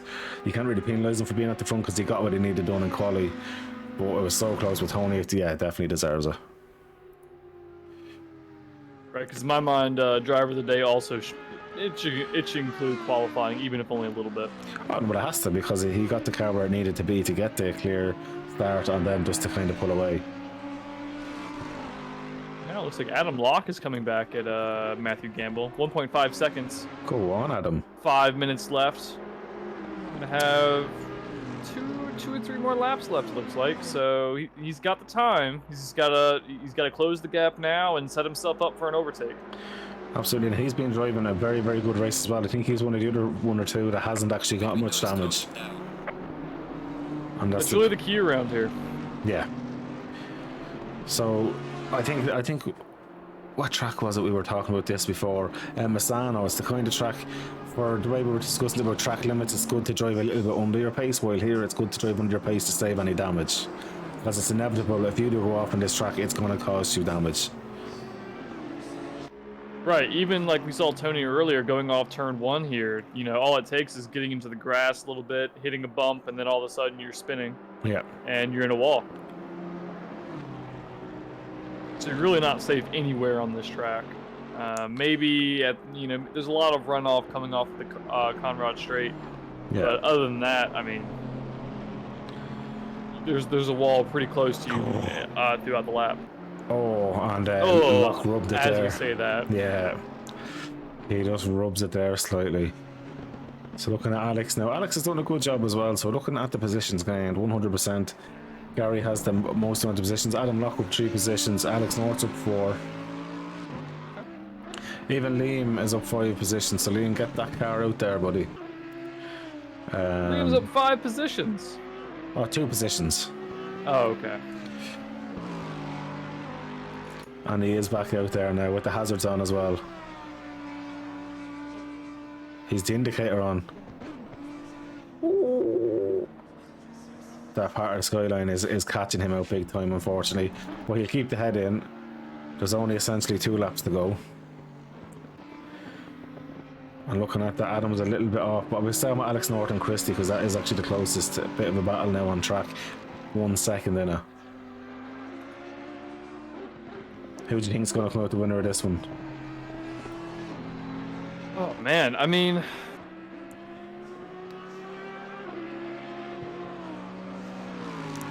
I think Christie will end up holding on to this. Both cars are pretty good in a straight line, but I think that it's hard to overtake around here, and as long as Christie doesn't push too hard over the mountain, he should be okay.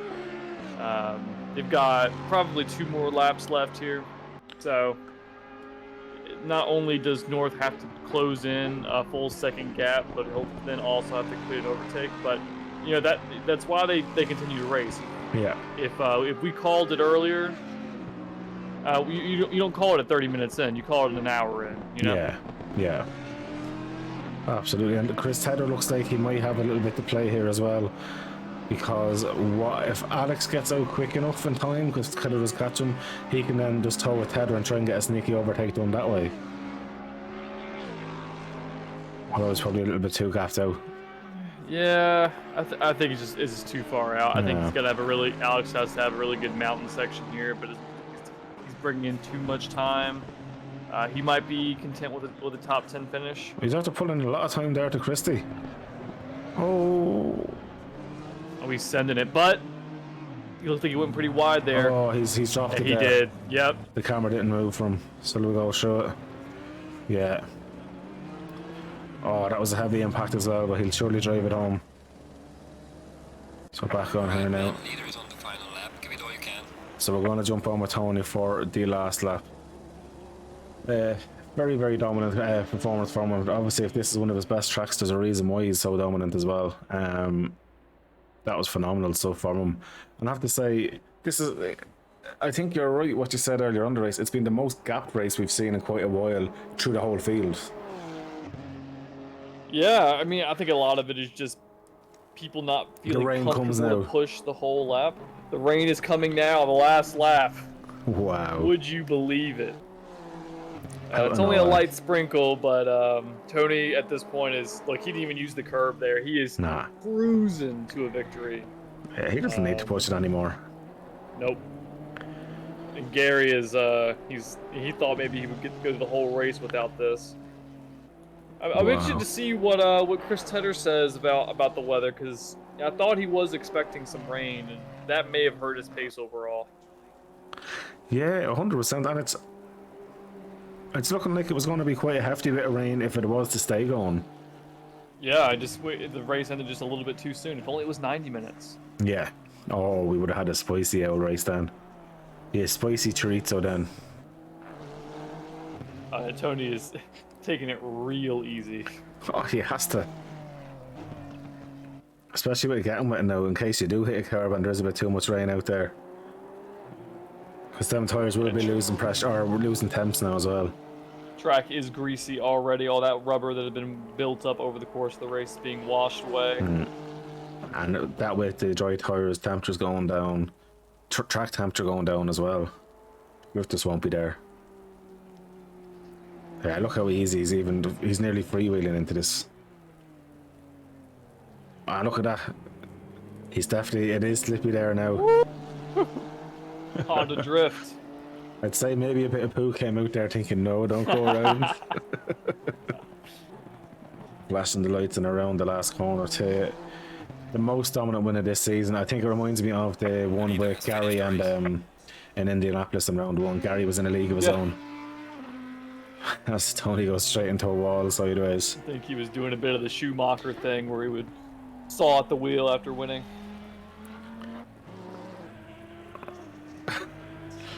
Gary's looking for Oh my goodness. Oh my. Oh, I think Tedder There goes understeers the off the safety track. rating.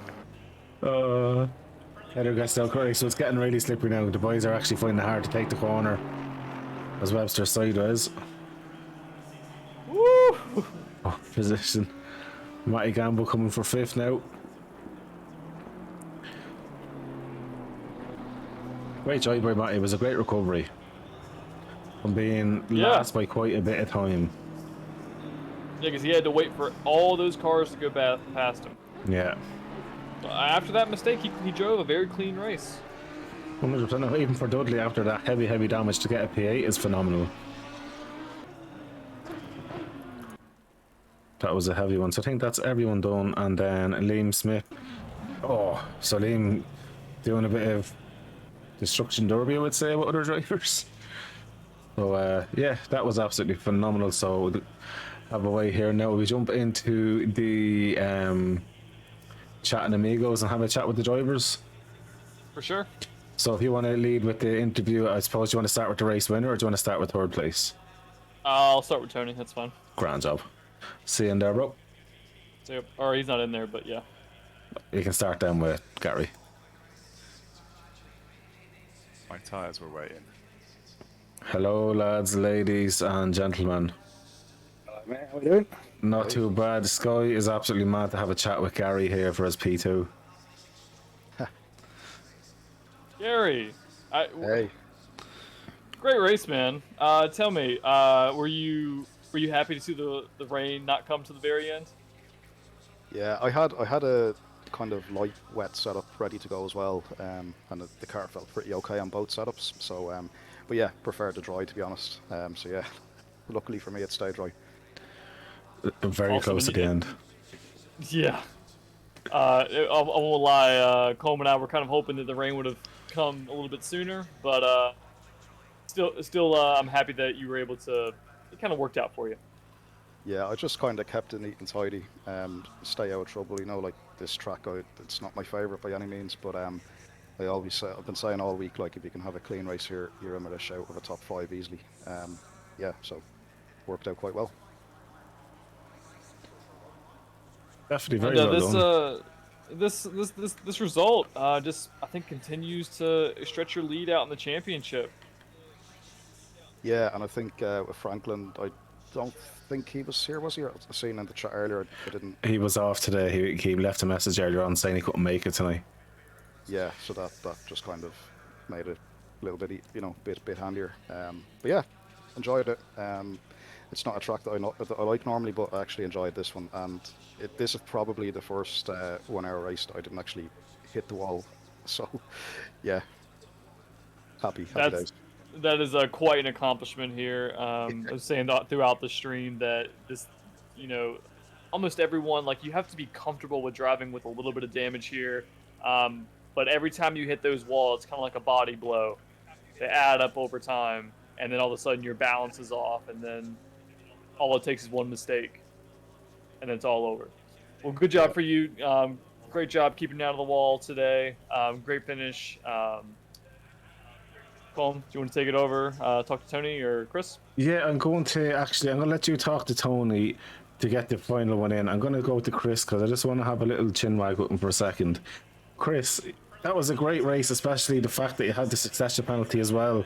Now, realistically, in the dry setup, like, you obviously went for a bit of a wet setup, did you? Because I think Gary was sitting behind while you were going to attack with Webster, and then the minute Webster went by, then I just seen Gary pull back in. Was it strategic about you talking away and obviously running different strategies, or was it just it was what it was? It was just the race that was panning out as it was. I went for a dry setup, mate. It felt good in the wet, but I knew I had to take that 15 seconds. So my idea was I wanted to just sit in and try and pull away from the people behind us. So I knew with the 15 seconds success, it's quite hard to overtake round here anyway. Yeah. So my idea was just to sit in, and as a 4, obviously Tony was gone, but as a 3 then behind, just to pull away and just bed in basically and take what I could from there. I didn't want to destroy my tyres. And how difficult was it for you all that race? Like, we've seen an awful lot of people rubbing the walls throughout the whole track pretty much. So how difficult was it to try and keep it between those two white lines tonight? Oh, fine, nothing wrong with it. You do rub the wall. That's part of racing around here. But like you touched on before, it's just like you got to get used to racing here. You're going to take damage along the line, and then off you go again. Yeah, it's one of those kind of things you just got to learn to drive with a bit of damage once it's not too heavy. And just for your own race, like, was there any stage you thought P2 would be possibly been on the cards, or was the writing on the walls kind of pretty much after the pit? Yeah, I actually thought third was the best I was going to do. That was what I was hoping for, but that was a case of just saying sitting in, don't go attacking Ross. Gary sat in behind us, and let's just pull away. Let's just take what I can for today. Yeah, that's fair. That's a smart racer's choice to do. Sometimes you got to know your limits of what's going to happen on your pace. And another question, and it's something myself and Sky were actually wanting to ask. We were saying it in the stream. Was it planned for the rain to be this late, or was it meant to be a little bit sooner? Because we could have done with a 90-minute race tonight, because it would have been absolutely electric. You can only set the parameters for ACC. You can't actually do anything more than that. Okay. So that it does what he wants to do then within them parameters. Yeah, honestly, I was hoping for a bit of rain, but it came a little bit too late. Maybe it could be a thing these races going to an hour and a half for these kind of races. It would have been mad near the end, but honestly, it was a great race. It was probably the most gapped field we've had in quite a while, to be fair. Myself and Sky realised, but it's just the nature of this track. But another thing Sky said, and I think Sky's going to jump on with Tony now, let you know in a second, was this was probably the most dominant race we've seen this season, and I would compare it to the one where Gary had with Indianapolis. Just the two guys have been in their own league on these tracks that they love. So yeah, it's been a phenomenal race today. So Sky, do you want to jump in then with Tony? For sure. Tony, are you with us? Yo, what's up?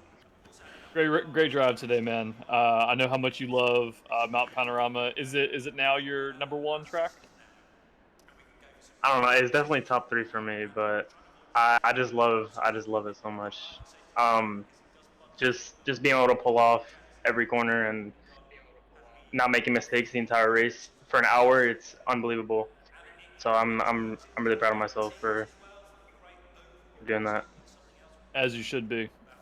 What do you think was the key today? Did you come in with did you just go with the dry setup? Did you have the wet setup? Did you make any tweaks? What was the strategy? Yeah, there? so So I went with the full dry setup. I decided to go a little risky. Put max fuel in. Decided to go the entire way with the dry tires, hoping it would stay dry, and I obviously lucked out. So yeah, my pit was great, and I was just clean racing. I was in I'm pretty sure the O3s the entire race. So I was just flying. Yeah, it looked like it. Yeah, nobody could touch you today, and that's why we named you the driver of the day. So congratulations, man. There we go, my first one. So I have to ask, looking ahead to Suzuka next week, how are you feeling? Do you think we'll see a repeat performance, or? I'm not sure about that. That's a track I haven't even actually gone on yet, so I need to learn that. Start getting quick there, but yeah. All right. Well, I know you. You'll find time, and you'll probably show up and be on the pace. Yeah, I will have to deal with the succession penalty though, so it's gonna be rough. I think Suzuka will. I think once you get it down, it'll play to your strengths. Yeah. Yeah, absolutely. Awesome. Excellent. What I'm going to do then, I'm just going to see who else is in this chat. So I'm going to jump on with Adam Locke. Adam, it looked like you had quite a clean race as well, and yeah, I think you had a great race. Just unfortunately, when you came back out, you were kind of in between a few cars and got stuck in traffic. Do you want to do is a kind of run down your race? Because it's still a great result. It wasn't too bad. The setup wasn't great in the dry. It was a dry setup, but slightly amended for the wet, so it was a bit too bouncy around the high-speed corners. And then about 20 minutes to go, I started having issues with the downshifts. It just wouldn't downshift every time, or it jumped down too. It seemed to be alright for the last 10 minutes or so, but by then I just didn't have any trust in it, if you know what I mean. Yeah, well, obviously, if there was an issue with that at all, I understand then exactly. For yourself, though, was there much you could take from today's race? Obviously, you had a bit of a mechanical issue with the gear, but like, is there anything you can take away from today's race? Like, are you happy with how the race went for you? Did you plan on anything different? I was hoping it'd be a bit wetter. But yeah, it was all right. I beat my personal best in quali. I was putting in nice, consistent lap times. So yeah, I was happy with that. Yeah. Not fair play. Realistic for the rest of this season, what's your aim then? What kind of position are you hoping to get up to in the championship now? I'm not sure where I am at the minute in the championship, to be honest. I think I was around 6th or 7th last time I looked. So yeah, I'll be happy to keep around there. That'd be good.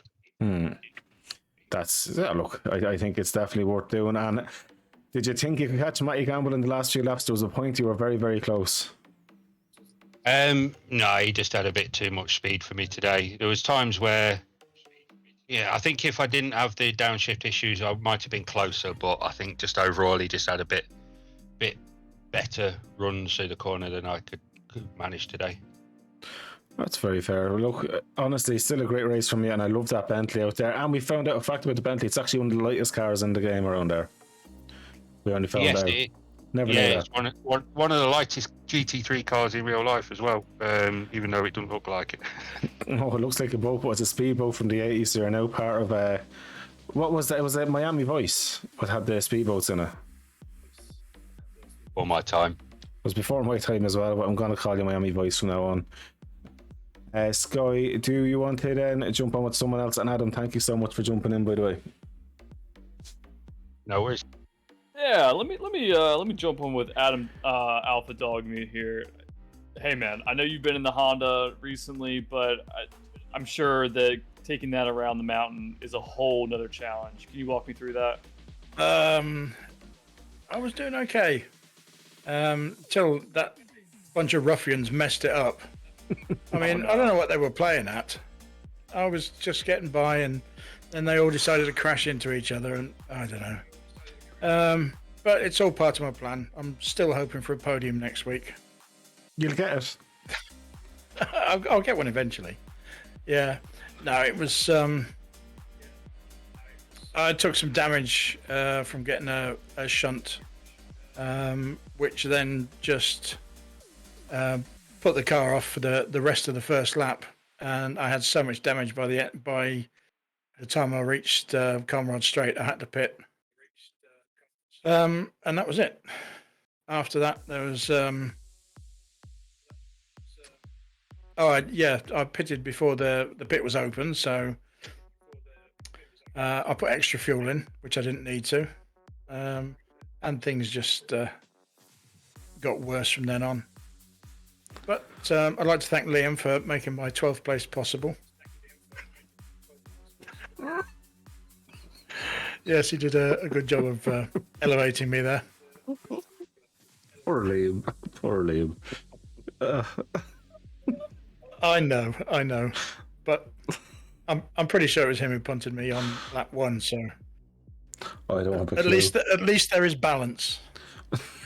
So your karma came back in the end. But Yes. look, to be honest with you, Alpha, you're still improving massively.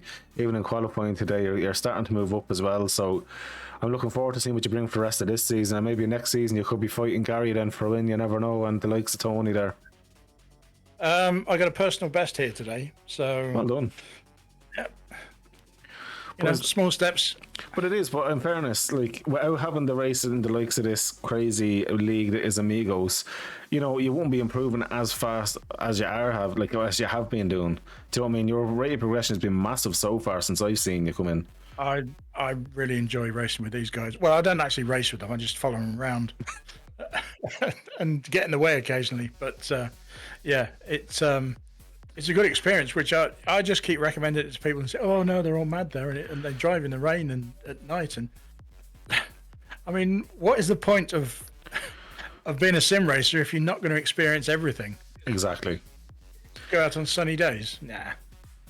Yeah, it's kind of boring when it's like just the same generic stuff over and over and over all the time. You need to mix it up. And Yes.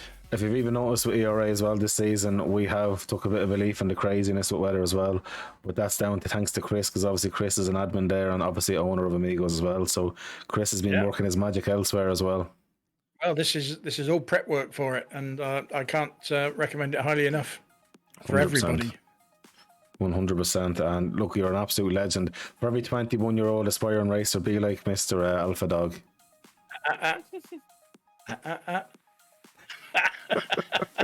You are 21. Yes. That's what I'm saying. Almost 22 now.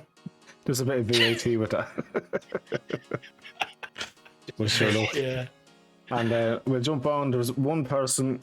Well, to be honest with you, I like to try forget about him, but he just always pops up in my DMs. Mr. Matty Gamble, how are you doing? Not so bad, not so bad. Could have been better today, but well, it's still a decent result in fairness.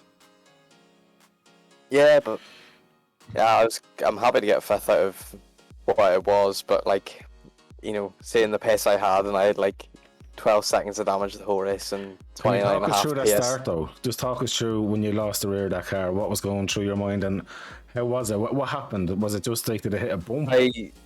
I don't know. Like, it didn't happen through practice, qualifying, nothing, and then all of a sudden I tapped the brakes and just whoop, away it goes. So it must have been cold tires, and I don't know. I genuinely don't have a clue. Full fuel or something. Probably, but yeah, it was just hold the brakes and hope I don't get hit too much, and I didn't. But then brushing the barriers and stuff, you end up with 10 seconds of damage, and I think my tires were at like 29 and a half PSI the whole race as well. So it's just looking back thinking, the time, I could have had maybe a podium there today if I had just kept it. Well, you don't still done an amazing comeback regardless, but I have to say, it's like you done a Matty Gamble on yourself the way that incident happened. I don't know. I genuinely don't know. I don't know. Watching back at it, I still don't know what happened. I still don't know why it just decided to snap. Yeah, but yeah, I was hoping for rain really. I was like holding on for like a monsoon to just tip it down, but it didn't happen, unfortunately. And how did you find coming back through the grid? Because you done probably definitely the most overtaking out there today, unless you're Tony doing the lapping, but like you done so much overtaking out there. How was it for the rest of the race, and what was your mindset then after pretty much being at the back of the grid, being stopped on the track? It was tough. Like, it was just like, stand her on. Sure, it could rain yet. That the only hope I had was rain. That was it. And it didn't rain. But I just sent her on, hoped for the best, and sure enough, people were falling off like flies, and I started catching at him, and then I could see at him as I was coming down into the chase or whatever it's called, and he was exiting that corner. I was like, oh, I can see him now, I have to get him. So No, that's I fair. was just chasing, put your eye on someone and chase them, like, and hope for the best. And how are you all feeling for next week then, guys, between the lot of yous? And Sky, hopefully you're going to be with me next week again, all going well. As long as nothing changes, yeah. Good stuff. So how are you feeling then for next week, guys? Oh wait, I love Suzuka. I love it as well. Never been hopeful. there, so Yeah, love Suzuka. Yeah, I like it myself. Sky, Fog, what? isn't it? Fog. But Sky, just even from your point of view, what car do you reckon would be the fastest for Suzuka? Would it be the likes of the NSX, the Audi? Well, the NSX is good pretty much everywhere. One of the better cars on Suzuka, and we got to watch out for again next week, will actually be Chris Wall. The Mercedes, Suzuka, and Mount Panorama are the Mercedes best tracks. The Aston runs quite well there as well because of how stable it is. Suzuka is known for having a very slippery surface. So cars that typically don't slide around a lot or are very stable when you do well there. I think what it'll come down to is who can survive 130R for the entirety of the race. I'm not sure what the weather forecast looks like, but if it's gonna rain, things are gonna get really interesting there. True indeed. And Chris Wallace just after saying the problem with this squishy bit organic wheel or organic bit behind the wheel, it's me. But Chris, I think, just needs to get his head kind of flush for the next race. He done a great qualifying and was just unlucky. Like at Mount Panorama, it's the nature of the track here. When you do go off, you're murdered basically. So I think he should come back stronger next week. Well, look, guys, I'm going to thank everyone for jumping in for the interviews as always that everyone does in Amigos. Sky, again, I want to thank you again so much for joining in. You definitely enhance any comms that you go into, so thank you so much. And guys, I'm going to close out the stream now, so I'll see you in a few. Yep, see you later. Thank you. Bye. Take it easy, boys. And Sky, thank you so much See you again. later. No problem. Till next time. Defo, bro. Defo. So, guys, now that is the end of the broadcast here tonight. My next broadcast is tomorrow night when we have it's a one-to-one sit-down podcast with Mr. Christian Fengler. So he would have took over ERA. So there's a massive story behind where we are today because of this. And hopefully we'll go through a bit of that in detail tomorrow night. And then on Wednesday night, it's back to business as normal with ERC for the Formula 1 Managers Race. We are in Canada. And I'm going to be joined with Papa Wallace for that one there. And then we're back again on Sunday where I'm at Split 1, where I'm commentating on Round 2, which I'm really looking forward to. We're in Barcelona. And then Split 2 is covered by Spitz, but then Split 3 is covered by Limitless Marcus. New person to commentating, but he's definitely up and coming. His broadcast was amazing last night. I'd recommend everyone to go and look at it and follow his YouTube. His link to his Twitch is on my main page. When you see suggested pages, Limitless pages there, give him a follow and support that guy. He's definitely going to be going big places with the commentary side of things. Again, look, just thanks everyone else who comes in and joins in, drops the follow, drops the subs as well. So Chris, thanks so much again, and just thanks for supporting the channel. Don't forget we do have a merch page as well. I done a giveaway last night, and those shirts will be sent out actually on Wednesday, and I will be starting to wear the merch, and I've ordered merch for myself, so I'll start seeing me wearing the proper ERA merch, Horsebox merch, the caps, the shorts, the lot, and they're all very reasonably priced. And just so you know, if there is any profits from it, it goes back into the league. It's not done for profit for me or for anyone else. So thank you so much again for watching, and I hope you all have a lovely evening. It's been an absolute pleasure.